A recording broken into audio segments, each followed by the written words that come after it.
que decir que como editorial hemos cumplido 20 años, nos gusta estar cerca de la sociedad.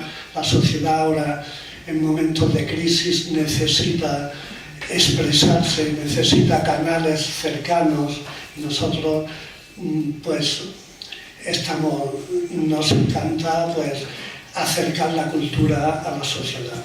Y luego, pues, por último, recomendar de todo corazón la lectura de este libro.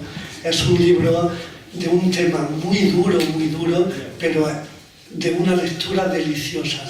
Puc dir que és una autèntica vocació literària la que ha tingut sempre.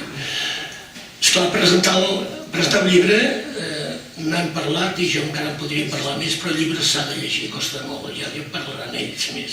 Jo puc dir que presenti una mica l'autor, tots el coneixem, però remarcar que és una persona que s'ha fet ell, tossuderia, va anar a estudiar a la universitat, va fer, com és lògic, com els cursos clàssics de periodisme, publicitat, relacions públiques, i llavors va fer un màster d'història contemporània i va començar, si no recordo malament, no Solidaritat. Sí, va començar en un diari d'allà, aquell temps, ja encara era un temps de no en parlem, era temps en ple temps de Franco, tot així, i va anar augmentant i em va tornar a aparèixer quan vaig saber que havia anat a parar a l'Àfrica i que estava... Ell va ser molt temps perquè va treballar en ràdio, va ser cap de ràdio i televisió, de reportatges, va treballar en la cadena catalana també de ràdio, el sentíem sovint, la seva veu era coneguda, o sigui, inquiet i treballador tota la vida. Però, esclar, aquest llibre diu que és una cosa curiosa, un llibre d'esclavitud al Sàhara Occidental. Clar, cal conèixer una etapa de la seva vida. Ell va ser enviat al Sàhara, al Sàhara espanyol, capital Aaiún, l'any 74, si no m'equivoco. Bé, tots sabem l'aventura espanyola de la Sàhara Occidental. Comença l'any 1884, un grup aquí, una associació espanyola d'africanistes i de colònies, quan a l'Àfrica se la repartien França i altres, van començar a anar, van afincar-se i allà van fer aquest domini, que anava bé per moltes raons. Més tard encara van sortir coses més noves, però tenia una colònia, una part de l'Àfrica, amb una relació amb Canàries, que estava allà a prop, i quan es va començar a parlar de descolonització, a Espanya van fer el truc de fer-la província espanyola. El 1974, Espanya, poc abans de deixar el país, va fer un cens. En aquest cens hi havia 73.493 persones a la colònia i d'aquestes 3.081 eren hijos adoptivos o parientes pobres, resumit, esclaus. O sigui que hi havia un 4% d'esclaus. Aquests esclaus es repartien, doncs, hi havia 1.411 dones i 1.670 homes, esclaus al servei dels altres. Ja us explicarà ell, allò que un senyor tenia un esclau i aquest esclau entrava a treballar en una cosa espanyola, però pobre anava el senyor. Ell treballava i anava, i moltes coses. El llibre és més que interessant. Això us ho puc dir perquè jo no puc dormir sense un llibre. Com a capellà no tinc companyia, doncs no puc dormir sense un llibre, i sempre agafo un llibre. I aquest m'ha acompanyat moltes estones perquè us asseguro que és interessant. A més, són històries, veus un capítol, veus com el presenta molt ben treballat. A més, té una manera d'escriure fluida molt bona. Mosin Pradevall ha hecho alusión a mi relación con el Sáhara, que empezó un poco antes de que yo fuera a trabajar allí, empezó en 1971, cuando yo fui por primera vez con el doctor Castell, que está aquí presente, y fuimos como turistas a descubrir qué era aquello, ¿no? Bueno, vimos el Aaiún, estuvimos un par o tres de días, y pues allí hicimos a los primeros amigos saharauis. Y ya empezó a surgir un interés por el territorio y por sus gentes. En años posteriores, yo fui visitando de nuevo el Sáhara, haciendo nuevos amigos, recorriendo el país, y en 1974 se me ofreció la oportunidad de ir a trabajar allí como periodista, efectivamente, como director de Radio Sáhara, y luego como me encargaron montar un diario, nada menos que en el desierto, como director del diario La Realidad. Y allí viví yo pues la experiencia más apasionante de mi vida profesional como periodista, porque fueron solo 2 años, pero 2 años decisivos. Fueron los 2 años en los que pues, se produjo todo, ¿no? Primero la esperanza de que se iba a proceder a la autodeterminación del territorio, la independización del Sáhara, bajo la tutela o con el apoyo de España, luego pues todas las maniobras de los países vecinos para impedir ese proceso, la visita de la Comisión de la ONU, seguidamente el dictamen del Tribunal Internacional de Justicia, la Marcha Verde y la desbandada final de España, vergonzosa, que ha quedado como un baldón en nuestra historia colonial y que además ha dejado como herencia un problema todavía pendiente de solucionar 40 años después.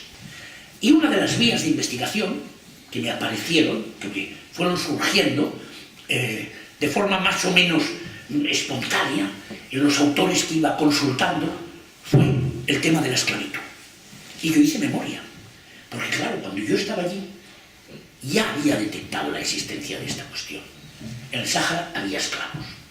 Cuando España llega allí, como muy bien ha dicho José Pradevall, en 1884, se encuentra con la existencia de la esclavitud. Pero, como sabéis, la colonización española del Sáhara fue una colonización muy atípica, porque llega Bonelli, comisionado por la Sociedad Española de Africanistas en 1884, crea la primera factoría, el primer establecimiento, que es el de Villa Cisneros, en la península del Río de Oro, y allí nos quedamos los españoles sin movernos ni atrevernos a salir del istmo de la propia península. De manera que el Sáhara permanece ignoto durante muchísimos años. Tienen que pasar 30 años para que el gobierno español autorice la ocupación de otros 2 puntos también costeros. En 1916, Cabo Jubi, y en 1920, La Güera, en el Cabo Blanco. Y estos 3 establecimientos, los 3 costeros, lo que implica que no había ninguna penetración hacia el interior, son los únicos testimonios de la presencia española durante medio siglo. Hasta que en 1934, cuando Francia ya ha pacificado sus zonas de soberanía o de influencia, que son el sur de Marruecos, la Argelia francesa y la Mauritania, entonces pone en aviso al gobierno español y dice: oiga, nosotros hemos pacificado todas nuestras zonas, pero las que les corresponden a ustedes las tienen que pacificar.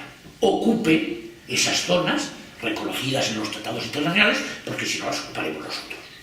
Y entonces el gobierno de la Segunda República se ve obligado a ocupar el interior del territorio, y es cuando se produce la primera presencia española en Daora, en Esmara, y se van creando diversos puestos, como los de Delta de Zemul, Tisla, etc., ¿no? Y se ocupa también, esto ya fuera del Sáhara, el enclave de Ifne, el famoso enclave de Ifne. Se lleva a cabo por parte de oficiales españoles con pequeñas unidades de soldados nativos. Entonces surge un pacto inicialmente tácito, que es el de decir: España asume la administración y la soberanía de este territorio, pero se compromete a respetar todos los usos, costumbres, religión y tradiciones del pueblo saharaui. Y así fue, y así fue. Eso quiere decir que entonces la administración española no se metía en nada que hiciera referencia a la vida del pueblo saharaui. Y la cosa funcionó, mal que bien funcionó, sin graves problemas, hasta que llega el momento de la provincialización, momento que también ha recordado muy acertadamente José Pradevall en 1958, como consecuencia del proceso de descolonización que se inicia en Naciones Unidas. España ingresa a Naciones Unidas en 1956, y entonces al cabo de unos meses, pues ya como un hecho puramente mecánico, como uno de los usos habituales de Naciones Unidas, la delegación española recibe un escrito diciendo: rogamos nos comuniquen si su país gobierna territorios no autónomos. gran alarma en la representación española, consultas urgentes a Madrid y orden de Madrid. España no tiene territorios no autónomos. ¿Por qué? Porque inmediatamente aparece un decreto provincializando las colonias africanas. Los naturales de esos territorios, en el momento en que se convertían en provincias, ellos automáticamente habían adquirido la condición de nacionales españoles. Con lo cual se producía la paradoja de que en el Sáhara, entre esos nacionales españoles, los había que eran libres y los había que eran esclavos. Entonces practicamos una de las artes de la política española, que fue la del avestruz, la política del avestruz.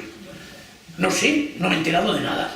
Que no, son usos y costumbres. Hombre, usos y costumbres, pero que están en contradicción contra la Declaración Universal de Derechos Humanos, los convenios tal, la existencia de la Naciones Unidas.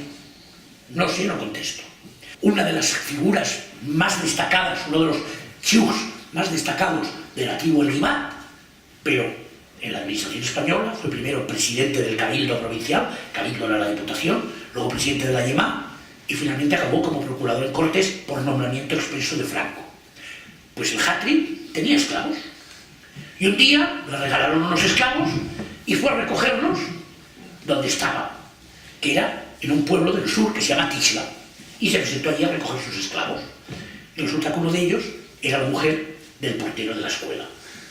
Y el portero de la escuela se fue rápidamente, llorando y esto, al delegado gubernativo, al teniente o capitán que había de delegado gubernativo en Tixla. Se me llevan a la mujer, ¿cómo que se le da? Sí, porque el Hatri dice que es suya, que es una esclava que le han regalado o que le han vendido. ¿Cómo? Que se llevan a la mujer de un funcionario del gobierno español, y se organizó allí un incidente de mucho cuidado en el que el propio delegado gubernativo le dijo a Hatri: no puedo detenerte porque eres procurador en Cortes y tienes fuero parlamentario, pero puedo pedir suplicatorio, que el gobierno español pida tu suplicatorio para procesarte. Efectivamente, en el momento en que España pretende preparar la autodeterminación y hace el famoso censo, bueno, empezaron a ir los agentes censales por el interior y al principio la cosa parecía que funcionaba, pero luego empezaron a hablar entre ellos y decir: oye, no me salen los números. ¿Cómo que no te salen? No, es que hemos estado en el FRIP de fulano de tal, me salen tantas personas, y yo creo que había más. Yo diría que a ojo de buen cubero aquí había más, ¿no? ¿Y cómo puede ser? Pues estaban ocultando, y eran los esclavos que no los querían registrar para que no se supiera que eran esclavos. Bueno, ¿y qué hacemos? Por una parte, España no puede reconocer la existencia de esclavos, pero por otra parte tampoco puede decir que son libres porque atentaría contra las costumbres y tradiciones del pueblo saharaui. ¿Qué hicimos? Solución a la española. Encontrar un eufemismo, y ese eufemismo que recordaba Mosé Pladevall, de parientes pobres, hijos adoptivos y parientes pobres. Y allí figura en el censo que ha llegado hasta las Naciones Unidas, donde hay un epígrafe de esclavos llamados parientes pobres. Algunos restos de esclavitud han seguido existiendo de forma soterrada, como han seguido existiendo en Mauritania. En Mauritania ese problema existía también. Y aquí traigo a colación un texto, nada más y nada menos que del fundador del Estado mauritano, ya muerto, Mokhtar Ould-Daddah, en el que reconoce que a pesar de la independencia y de los muchos años en que él fue presidente, todavía seguían existiendo esclavos en Mauritania. Y bien, esto ha generado algunos casos concretos y algunas denuncias que recojo en este libro y que, bueno, pues que demuestran que este problema, de una forma subliminal o subyacente, todavía está encima de la mesa. Bien, todo eso es lo que está en el libro. Antología de textos literarios, muchos de ellos militares, otros exploradores, científicos, etcétera, que fueron al Sáhara, cada uno realiza su función y que se tropezó con ese problema. Y cada uno lo expresa a su manera y cuenta sus vivencias sobre el particular. Y para terminar, yo diría que también podría aportar o incorporar mi propia vivencia, puesto que la tuve, y la explico al principio. Ese libro, si lo tenéis en algún momento entre las manos, veréis que está dedicado a una persona que se llama Marrachina. Marrachina era una niña de 9 o 10 años esclava. Esa niña, la conocí yo, era esclava de una familia amiga mía. Uno de los niños de la familia, un chico joven, la mamá monja del Embale, que trabajaba conmigo en la radio. Y me apiadé de la niña y la quise manumitir, quise que me la vendieran y no quisieron. Me dijeron que no podía ser porque era una herencia y bueno, tal, en fin, excusas que yo creo que en definitiva pues podía tener dos razones, o no reconocer expresamente ante alguien que yo, como yo era en aquel momento funcionario del gobierno español, que tenía una esclava en casa, o también, que esto es una razón que también tiene mucho peso en la sociedad musulmana, entregar como esclava o venderla a un infiel, es decir, a un no musulmán, que también puede ser un factor a considerar. No la pude manumitir. Pero debo decir otra cosa. Yo no pude manumitir a esta esclava, a esta niña esclava. Pero hubo, en aquel tiempo más o menos, unos muchachos jóvenes, soldados, que yo no los conocí, los he conocido muchos años después, que se encontraron también con una niña esclava, esta de 3 o 4 años, y se apiadaron de ella. Y entre todos hicieron una colecta, la compraron y la manumitieron. Yo recojo, aquí tengo el privilegio de que uno de los que participó, o quizá el promotor de esta manumisión, que fue José Meneses, me diera el papel que todavía conservaba y que reproduzco con las pesetas que aportó cada uno para comprar esa niña. Hay un solo interrogante que algún día, si puedo, descifraré. Y es, ¿qué pasó con esa niña? Porque ya os podéis imaginar el lío que se organizó cuando en su regimiento se enteraron que tenían una niña esclava que habían comprado los soldados.